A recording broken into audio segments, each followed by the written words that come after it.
Chairman BR Naidu నుంచి పవన్ కళ్యాణ్ వరకు చంద్రబాబు నాయుడు సహా. మరి తెలుగు వాళ్ళ నూతన సంవత్సరానికి చంద్రబాబు నాయుడు భార్య ఎక్కడికి వెళ్ళింది? హెరిటేజ్ లో కూర్చొని పాలు వెతుక్కుంటున్నారా? ఎందుకు ఉగాది వేడుకల్లో పాల్గొనలేదు? ఎందుకు భార్య సమేతంగా మరి కనిపించలేదని నేను అడుగుతున్నా. ఈ సనాతన యోధుడు ఏదో హిందూ ధర్మాన్ని హిందూ కల్చర్ ని కాపాడడానికి పుట్టినట్టు కథలు చెప్తాడు కదా పవన్ కళ్యాణ్. మరి ఆయన భార్య తెలుగు వాళ్ళ నూతన సంవత్సరం ఉగాది టైంలో ఎక్కడికి వెళ్ళారు?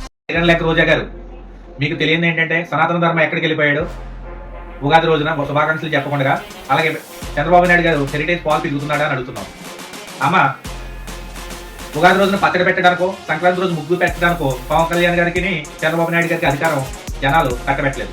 హిందూ సాంప్రదాయాలను ఖచ్చితంగా గౌరవిస్తారు, అలాగే సనాతన ధర్మం గురించి మాట్లాడతారు, ఇతర మతాల గురించి మాట్లాడతారు, అన్ని మతాలు మనకి గౌరవించాలని చెప్తారు. ఆ విధంగా రాష్ట్ర ప్రయోజనాల కోసం ఒక ముందు అడుగు వేస్తూ అభివృద్ధి పథంలో ముందుకు తీసుకెళ్ళడానికి వారిద్దరూ పనిచేస్తున్నారు. అదేవిధంగా ఏదైతే నువ్వు హెరిటేజ్ పాలు తిరుగుతున్నారా చంద్రబాబు నాయుడు గారు అని చెప్పి అడుగుతున్నావు. మరి రాష్ట్ర ప్రజలు మనకి 11 సీట్లు ఇచ్చినప్పుడు నాకు ప్రతిపక్ష హోదా ఇస్తేనే నేను అసెంబ్లీకి వస్తానని చెప్పి జనాల యొక్క సమస్యలను పక్కన పెట్టి పబ్జీ గేమ్లు ఆడుకుంటాడా మన నాయకుడు? నాకు అర్థం కాదు.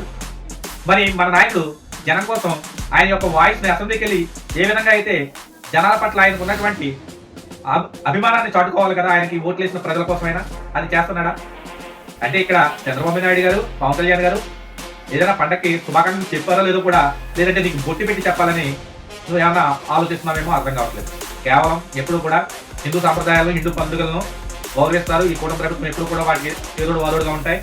అదేవిధంగా మరి మనం గతంలో ఎప్పుడైనా కూడా ఏదైతే తిరుపతి ఉందో తిరుపతికి మన కుటుంబ సభ్యులతో ఏ రోజైనా మీ నాయకుడు వెళ్ళాడని కూడా మేము ప్రశ్నిస్తున్నాం. ఎందుకంటే పవన్ కళ్యాణ్ గారు భార్యను తీసుకెళ్లి అక్కడ ఏదైతే ఇతర మతాలు వాళ్ళు సైన్ చేయాలో సంతకం పెట్టాలో ఆ సంతకం పెట్టించి మరి ఆవిడ తలనినాలు ఇప్పించడం జరిగింది పవన్ కళ్యాణ్ గారు. సనాతన ధర్మం గురించి మాట్లాడాలన్నా, ఇతర మతాల గురించి ఆయన గొప్పగా పొగడాలన్నా, అందరితో ఆయన కలుపుకుని తిరగాలన్నా ఆయనకు మించిన నాయకుడు ఎవరు లేరు. చంద్రబాబు నాయుడు గారిని ఆయన రాజకీయ అనుభవం ఉన్నంత వయసు లేదని ఆయన కూడా నువ్వు విమర్శిస్తున్నావు. నీలాంటి వాళ్ళకి ప్రజలు బుద్ధి చెప్పి 11 సీట్లో కూర్చోబెట్టారు కానీ, లేదంటే కనుక మిమ్మల్ని చూస్తుంటే ఈ రాష్ట్రం ఏమైపోతుందో అని భయం వేస్తాం.